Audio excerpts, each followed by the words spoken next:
It's a great song. You can be seated. If you're joining us online right now, I want to welcome you. It's an honor that you take some time out of your day or while you're driving to listen to the messages here from Eternal Rock Fellowship. You're always welcome to come visit us. And again, welcome you guys that are here today. We're starting a new series, and anytime we start a new series, it's a lot of fun because we're taking a journey into learning something new or being reminded of something that we needed to be reminded of. And so God always shows us what we need in the time that we need it. And so this series, it's called Who's Next? And in Spanish, it was kind of fun this morning because in Spanish it's quien sigue, right? And I kind of made a little bit of fun of them because it's our church, And in Spanish, like we're not always as organized in the first service, and I'm like, this is a series about how to get organized because we're always saying up here, quien sigue, out, out. All right, never mind. Wah, wah, wah. Okay, dude. Okay. Anyway. Long time ago, doesn't go over well in English, I guess. Long time ago, my friend Adam Gomez, how many remember Adam? Know Adam? We were having a conversation, and we were just talking about how there's a few of us that grew up together, and God ended up calling us to pastor churches. And so we were kind of naming off a few people. And we were talking about Beto and how many know Steve Valdez from Harvest and Adrian Sandoval from the Mix. And we're just talking about how we're up now. Like it's no longer we're waiting our turn, but it's our time right now. And Beto and I have had this conversation before too. It's like there's no more following anybody. We have to be the ones that are leading this thing. And sometimes I don't know about you, but every once in a while I have those moments in my life where I think, oh my God, I'll never do that again. Because I'll never be that age again, right? Or, oh my God, I'll never be, in my 30s again, or I'll never be in my 20s, or whatever that is for you. You think through these things, and you have these seasons in life, right? And sometimes they're the things that keep you up at night. You're like, this is actually happening, or that's happening, or that won't happen again, right? Anybody know what I'm talking about? And so last week, what I've learned to do is try to celebrate everything, right? And last week we celebrated my mom's birthday, and she's one of the few women who aren't afraid to say how old she is. And so you guys like all, right? She turned 75, and somebody had texted me and asked if she had a good time at her birthday party. And what I did was instead of texting back, I sent them a picture, and I sent them this picture here, right there. Yeah. So she kind of cut in front of the kids and decided she was going to hit the piñata right there. But here, she's enjoying her life right now, and I love that about my mom in the season that she's in, and how God has restored her and healed her. And here's the thing: if you're taking notes, it's a real simple one. I want you to understand this. I want you to know this. I want you to take a sigh of relief for a moment, okay, and understand that God wants us to enjoy our lives, okay. I don't know if you knew that or not, or maybe you thought God just wanted you to just listen, obey all kinds of rules, but He actually wants you to enjoy your life. He created you. He gave you an opportunity to live it. And in fact, Proverbs 17:22 says this: a cheerful heart is what? Good medicine. It's in your notes. Good medicine. But a broken spirit saps a person's strength, right? So God wants us to have cheerful hearts because it's good medicine. That's why I like hanging around Beto all the time, because he's a guy that always smiles, right? He's always positive, right? Have you ever noticed that people who are positive are so, like, they attract other people, right? Because it's like medicine, right? Another scripture, 1 Timothy 6:17 says this: teach those who are rich in this world. And by the way, if you live here in the U.S. and you have a place to stay and you have a car to drive, you're one of those rich people. Okay, it's not just for what we think is rich. Teach those who are rich in this world not to be proud and not to trust in their money, which is so unreliable. We all know that, right? Their trust should be in God, who richly gives us all we need for our what? Enjoyment. Our trust, as we trust God and not material things, right? He gives us what we need for us to enjoy our lives.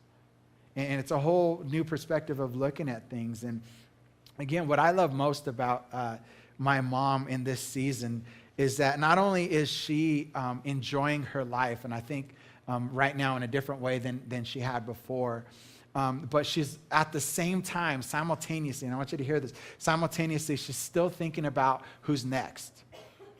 She didn't just say, I'm hanging up the pastor's card, I'm hanging up, working at the church, I'm just out of here. She's saying, no, I'm going to enjoy my life. I'm going to do some things. I'm going to hit piñatas, right? And butt in front of kids, right? And do all that stuff. But I'm going to still do what God called me to do, because she knows, like I know, and like you know, and that we don't always think about, because we don't like to, that we're not going to last forever. And so she knows that there's somebody coming after her. There's a generation coming behind her. And if you're here today, there's a generation coming behind you. Even if you're a teenager, there's somebody coming behind you. And the question that I want us to ask over this month and throughout this series is, who's next? Who's next? And we've said this before too, like those of us who lead this church, a lot of us grew up in my dad's church, and we never thought this day would come. But it came because God said, you're next. But this season will end and somebody else will be next, right? And so we have to, as God is asking us to enjoy our lives, spend time with your family, do things that bring joy, because it's like medicine. While you're doing that, be thinking about who's next and what you're going to do with that question. And it's important because, again, 1 out of 1 people die, right? We're all going to die. And maybe because of what I do, I'm around this more, but I get asked to do funerals here within our church body, or people who know me or in my family. So I get like 3 different, reasons why people are going to ask me to do a funeral.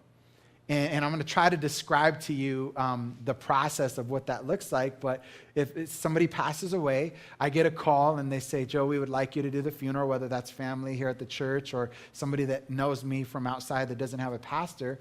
And one of the first things I'll do is try to organize a meeting with the family. And I'll meet with the family and I'll bring a big empty notepad. And I'll have all these questions that I want to ask that help me develop a timeline around the story of their life. Like, what were they like growing up? What were their hobbies? What was their spiritual life like? How were they as a grandfather? Different things to help. And there's different situations that happen when I have to do this. One of them is nobody really says anything. Sometimes people just kind of like, nobody has anything to say. And then somebody might speak up and say, oh, he loved, carne asada or whatever, right? And then all of a sudden, yeah, he loves food. Oh, and he loves sports, and a couple of things. And then there are other times where I can't write fast enough because everybody's spitting out stories. And I remember the time, and he liked this, and blah, blah, blah. And I remember, and I'll never forget, and blah, blah. And I'm just trying to burn up the paper, trying to get all of these stories in to develop a timeline. And those are the helpful ones. So if anybody ever passes away in your family, get ready for it. No. Those are the helpful ones. So that was kind of weird, huh? But here's where I'm going with this. Sometimes, and more often than not, I would say I don't have enough to write down when I have these meetings. And I'm thinking to myself, what am I going to say? And a lot of times those are the people that I didn't know, and they asked me, and I'm like, I didn't really know this person either, so I don't know. I don't have enough content here. And as hard as that is to hear, me say, it's the truth. And I don't want to be that. I don't want to be that person. I don't want our church to be that. I don't want you as parents to be parents that your kids can't say anything about you later. I want the opposite to happen for us. I want us to have so many stories of everything that we invested behind us that there's not enough to write about. or there's too much to write about. And so the question that I want us to be thinking about is who's next? And how can we live in a way that we're thinking about who's next? This is so important. After Jesus left, one of the questions, and maybe they didn't ask it this way, but one of the questions that the disciples asked themselves was, how are we going to keep this going? How are we going to keep what Jesus did and what we seen and what we witnessed and his resurrection alive? And so you could say, in a way, they asked the question, who's going to be next? Because we're not going to live forever. And we got to spread his word, and we got to make sure that this establishment called the church, this ecclesia, this movement continues to grow even after us. And by the way, that's the reason why we're still here, is because of their faithfulness. And so if you're taking notes, I want you to write this down. Fill in the blank here. If this is my season, and they're going to put it up there. If this is my season, and my what? Season won't last forever, who's next? If this is my season, if we're up, those of us who are alive, if we got tagged and we're it, right? If this is my season and my season won't last forever, then the question we have to ask is, who's next? Who's coming behind us? Here's the key verse that we're going to read probably a few times throughout this series, and it's in Psalm 112, 1-6, and it says this: how joyful are those who fear the Lord and delight in what? Obeying his commandments. They're in your notes right there. Follow along. How joyful are those who fear the Lord and what? Delight in obeying his commandments. The Bible specifically says that there's going to be joy that comes to our life when we delight and obey his commandments. And listen to what happens as a result of that. Verse 2 says, their children will be what? Successful everywhere. An entire generation of godly people will be blessed. They themselves will be wealthy, and their good deeds will last forever. How does that happen? Well, when you practice good deeds and the people behind you are following those good deeds, they last forever, right? Because then they follow them and they follow them. Verse 4 says, light shines in the darkness for the godly. They are generous, compassionate, and righteousness. Good comes to those who lend money generously and conduct their business fairly. Such people will not be overcome by evil. Those who are righteous will be long what? Remembered. How many want to be remembered? And not for who you were, but for what you did, for the investment that you made. And so here's how I want us to listen to this introductory message, if you will, today. If you're a parent, I want you to hear this as a parent. If you're a grandparent, I want you to hear from those lenses. I also want you to hear those same people as a leader, okay? And if you're a single person here today, if you don't have kids, if you'd say, this isn't for me, this is for people who have kids, or you're a teenager and you're like, I'm way far off my radar from that, you're still leading little brother, right? There's still somebody that is in front that's behind you. So I want you to listen as some type of leader to some degree. Okay? And then I also want all of us to be listening as followers of Christ. Because if you're a follower of Christ and he's called us to serve in the body, which is his church, his movement on the earth, in the earth, and our job is to spread the good news, then we should listen to this as it's still our job, regardless of where you're at in life, to continue to look behind us and say, who's coming after us, because we're not going to live here forever. So that pretty much covers everybody, right? We have to hear this in that way. Psychologists and sociologists, they've studied how this generational thing works. So we're going to be talking about generations today. And they've discovered that there's 3 cycles of generations. And what's cool is this is actually biblical too, not just these studies that they do. But there's these 3 generations that they studied, and it's like the cycle, the first, second, and third generation. And what they found is from the first generation, it's very hard, it's very difficult to pass something to the third generation. By the time it gets to the third generation, typically what the first generation initiates, starts, is dead. Okay, here's what that means. If first generation grandpa and grandma, they work hard throughout their lives, they build a business, they break ground somewhere, from the ground up, they build whatever they build, okay, and they're successful as a result of all their hard work, second generation kind of inherits that. See what I'm saying? They said, all right, now this is your business, okay? This is your thing. Second generation sees that as they didn't work for it. It was handed to them. So the value of what they give goes down a little bit. Okay, you follow me with that? And not only that, but they work hard at just maintaining and preserving what first generation started. You follow me? You got the starters, first generation. You got the maintainers, second generation. Then you got a third generation that comes in. Third generation says, well, all I see is second generation kind of just making sure the walls don't fall down and making sure that the door gets locked at the end of the day and making sure that this, and there's no excitement in that. There's nothing fun about that. They're just trying to preserve what great-grandpa started a long time ago, but things have changed, and I don't know, that doesn't excite me anymore. So by the time it gets to third generation, they kind of just let it die. And that goes with wealth, that goes with business, that goes with faith, that goes with values, that goes with anything that you're attempting to pass down through your family. In fact, they say about 10% of businesses in the business world actually is successful at doing that. Because it just isn't passed. That's the cycle that happens. And it takes a first-generation leader, a first-generation person to come up and say, no, we're going to keep this thing going, right? In order to stop that cycle from happening.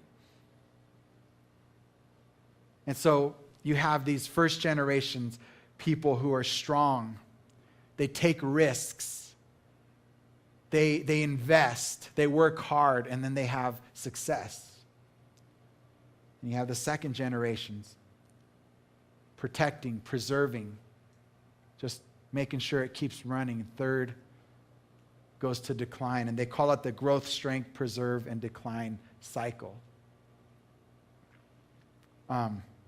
Joshua in the Bible, if you remember his story, Moses was getting ready to have his final day. And he could have easily been a second-generation leader when Moses said, Joshua, you take him to the promised land. But Joshua said, there's nothing to maintain here because you're asking me to start fighting. You're asking me to take over a land that's taken over already. And what Joshua had to do is he had to reinvent himself and say, okay, I'm going to have to be a first-generation leader in this because there's a fight that has to be won. There's land that has to be taken over. And so Joshua ended up becoming a first-generation leader in order to be successful in going into the promised land. But what happened after that, they took over the land. They had peace for a time. In the second generation, they got to live and move into the promised land. There was no more battles. There was no more risk. There was no more preservation. And worship of God became kind of half-hearted. And by the time the third generation in the promised land came up and it was birthed, they turned away from God. And we see this over and over and over again in the Bible. In fact, in Judges chapter 21, verses 25, it says, in those days Israel had no king. And all the people did what? Whatever seemed right in their own eyes. Because they didn't have any law anymore. They didn't have nowhere to go. They didn't even know God in order to ask him what needed to be done in order for them to move forward. They just did what was right in their own eyes. And so by the third generation, worship of God and honoring him was gone. And this was by God's people himself. And that's why as a church, and that's why as people who say that we believe in God and we want the movement of God to go forward, we can't let this happen. We can't let that happen. There's a book that I'm reading that I want to encourage parents to read that inspired this, along with a series that Craig Groeschel did. But the book, I have a picture of it because it's so important. I want you guys to write it down or whatever. It's called 12 Huge Mistakes Parents Can Avoid. And today, we're not going to go over all 12, but we're going to go over 3 of those. And I want you to be thinking about this, again, through the lens of being a parent, through the lens of being a Christian, through the lens of just knowing that you're not going to last forever. And what are we doing to help raise the next generation of who is coming next, who's after us? So there's 3 things, real simple. The first one is this. As it relates to how we raise the next generation, we risk too little. How many, when you grew up, I'm going to talk a little bit about me growing up. How many, when you grew up or remember the days, if you're around my age or a little older, when you just got to walk to 7-Eleven, cross the train tracks, right? Your mom gave you some money. You didn't have a cell phone, right? You didn't have a helmet if you wore your dirt bike or rode your bike, right? How many remember those days? How many remember this? How many remember getting into the back of a pickup truck, right? And going to the park, right? Like, not safe, right? But, hey, nobody got hurt. We're still here, right? I'm not saying to do that. I'm just saying there was some risk involved when we were kids. How many remember that your seatbelt, there wasn't all these commercials about seatbelt and click it or ticket, but your mom's arm was your seatbelt? How many remember that? Boom, that was your mom's arm, right? In fact, Craig Groeschel says this messed up joke. He says, if it was grandma, it was the little flap under here that actually gave them the idea for the airbag. And I'm like, dude, I didn't want to say that joke, so I left it out of my sermon. But there was all these risks that were involved when we were kids. We got to go out and play and just come before dark. And we didn't have a phone, right? Today, here's what's happened in our society today, as we're thinking about that there's too little risk involved. And again, not saying the things we did before, but here's what's happening. They're removing playground equipment in a lot of places because they don't want kids to get hurt. There's no more red pens in school because they don't want kids' feelings to get hurt because they got the red circle or the check mark. There's different colors being used. Kids are afraid these days to get hurt because they're just overprotected. There's no risk by their parents. They're swooping them up from every little thing that could possibly happen because they don't want them to skin their knee or to get hurt playing something. And that carries over into their adulthood, by the way, because today kids are even afraid to fill out, stats show they're afraid to fill out forms to get into college or to get a job because they don't want to get rejected and get hurt. Kids that are 16, 17, 18 still don't drive because I remember getting my permit at 15 and 9 months. Right when I can get it, I got it, right? 13 and a half for Beto because he looked a little older. But they're overprotected. There's no risk involved. Are you hearing what I'm saying? And here's the thing, that when this happens, we're robbing them of the blessing of failure. How many learned your biggest lessons because you messed up? You're robbing them of the blessing of failure, of breaking a bone, or if you're like, no, of something happened, right? I'm telling you, we skinned our knees and broke, our bikes in half, and we brought our skateboards in 2 pieces on the way. I mean, we did all that stuff. And so one of the things that we need to be careful with overprotection.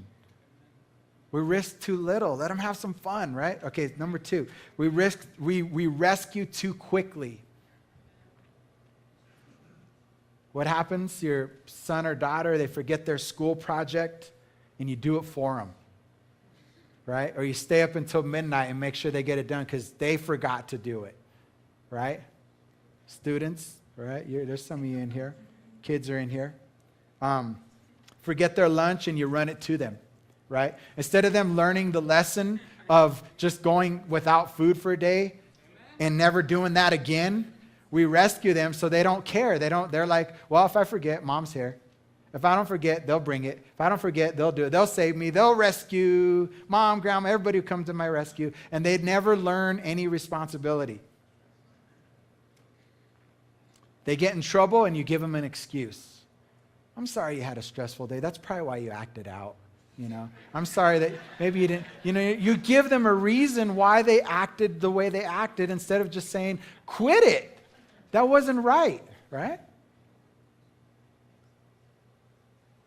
Did you know that as a result, and this is all stats, and this is all, as a result of this, 85% of those who are the age of 32 and under are going to move back at some point in their adult life. They're going to move back home.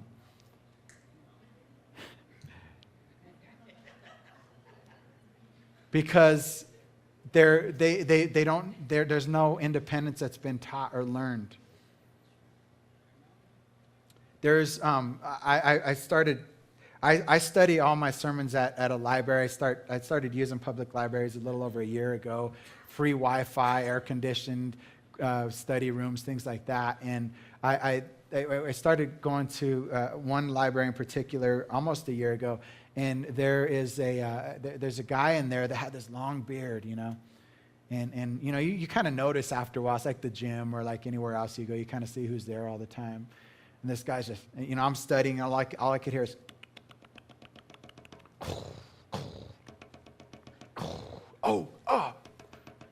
right? All I hear is a mouse click and booms, right?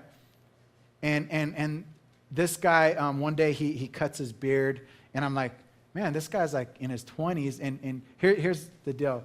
He goes there every day from 9 a.m. to 9 p.m., Monday through Friday, and just plays games all day. And this is a guy who can grow a way better beard than I can. And he's wasting his life because nobody taught him how to get a job, how to work hard. Now, are you following me with that? This is happening to our generation. The story of the prodigal son wouldn't have been so good if the dad would have chased him when he left. He let him get his inheritance, and he let him go make the mistakes that he made. And what happened? He came back, and he regretted it. And we rescue too quickly, and we protect them from things that will actually help them. Third thing, we reward too frequently. And some of this stuff you might think is a little over-exaggerated, but I lived some of this stuff. My parents overdid a lot of things in my life. And I'll tell you how that looks for me here in a second. But here's our generation today. At the age of 10, kids are given smartphones that are valued at hundreds of dollars, right? They're given shoes that would take them 2 weeks if they had a normal job, a minimum wage paying job to earn, right? We're giving our kids all these things, right? Because we want them in the name of love for them to be happy, new cars, this and that. And here's what happens. One, they don't value them because they didn't earn it, okay? Two, here's what happens. They get their first job, they move out for the first time, and they want their new phone that you always got them, and they realize, oh, I'm on a budget. Oh, wait a minute, I can't afford this. Oh, wait a minute, what? Mom used to give it to me for free. I thought these things were free, right?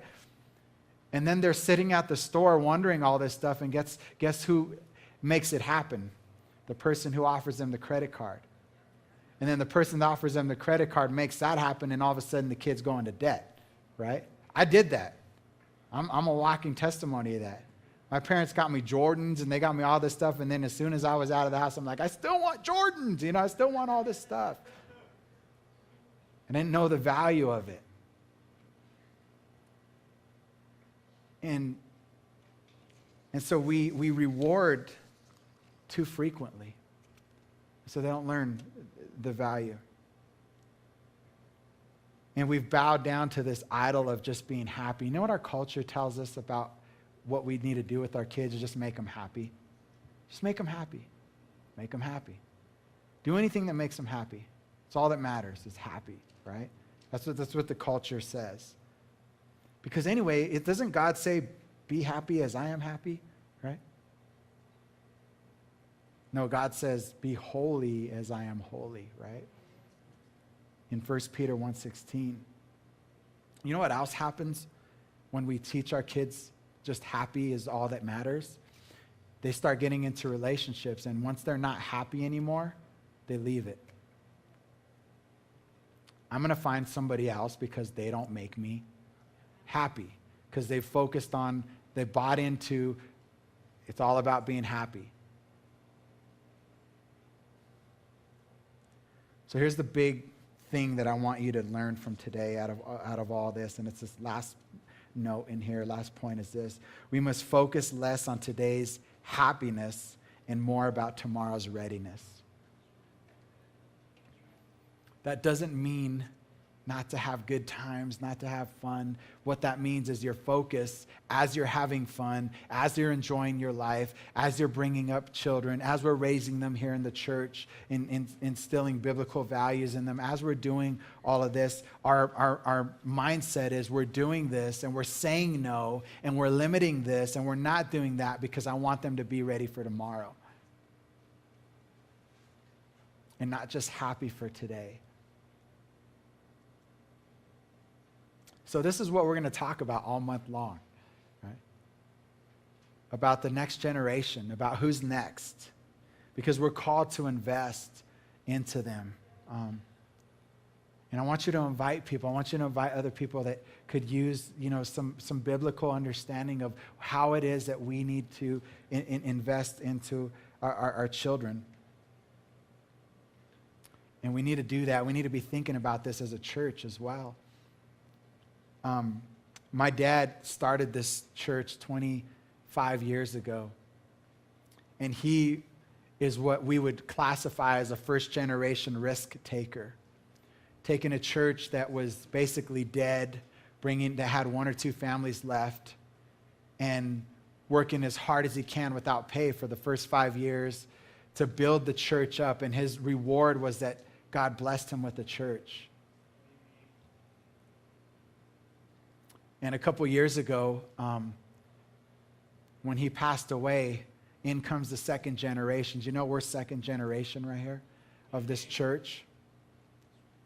And one of the first things, and Bethel and I had many conversations about this, one of the first things that our mindset went to when it came to the Spanish congregation was we just have to maintain. We have to maintain. We have to make sure that we honor, maintain. And we were falling right into this cycle of maintenance. Of just making sure that we take care of who was there and not changing anything. And it wasn't until maybe a year after that I just happened to ask the question one Sunday morning in our Spanish congregation. I'm like, how many of you knew my dad? And how many didn't? And there were so many people that didn't, and God right there in that moment said, you have to keep moving forward.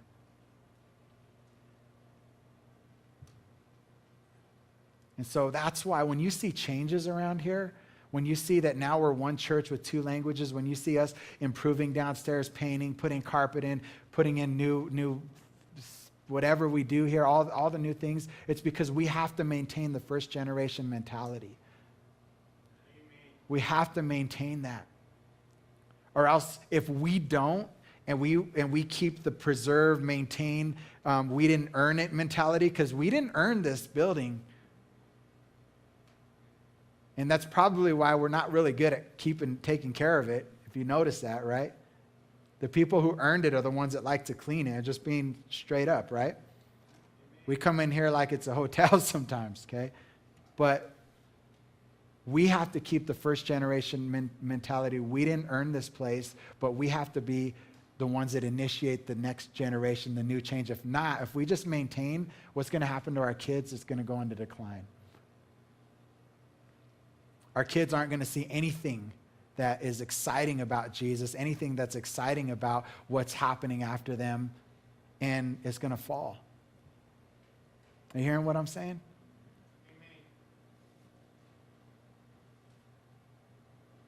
My dream is that we would have a line of people that would be willing to teach our kids. And the truth is, we don't have enough. The truth is, we can't get people, we can't get it, we struggle in the area of our children's ministry.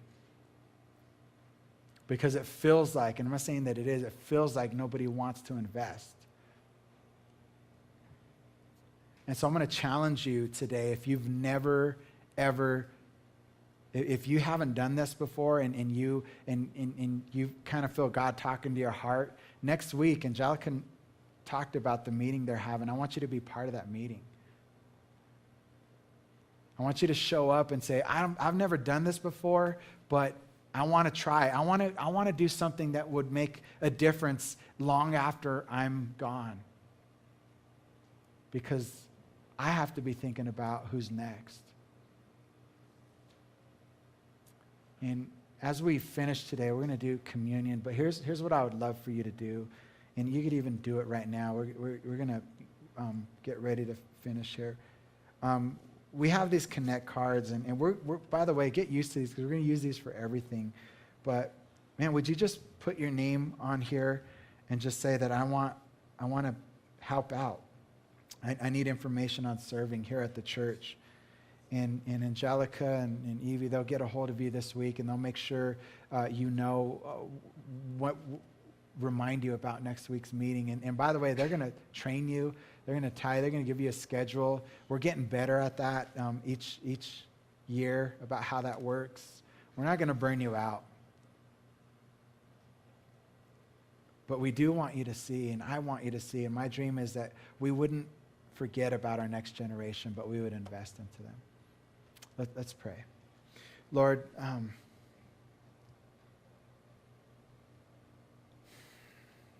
for some of us, Father, we hadn't thought about this in a while, and there hasn't been anything in our life to make us think about it, Father. But today you've reminded us that we're not going to be here forever. For those of us who haven't thought about it, I just pray, Lord, that you would do something in their heart this morning. Lord, for those of us who think about it every day because we're parents, I pray, Lord, that today would help give them just some practical things, Father, for them to start changing or continue doing in their house that would really produce kids who are ready to get it to be adults one day. Lord, it's our responsibility. And Lord, just like I thought I would never be here, they're thinking the same, but they will one day. And Lord, because of that fact, it's my responsibility, it's our responsibility, Father, to decide and to make choices that would prepare them for the future. You know,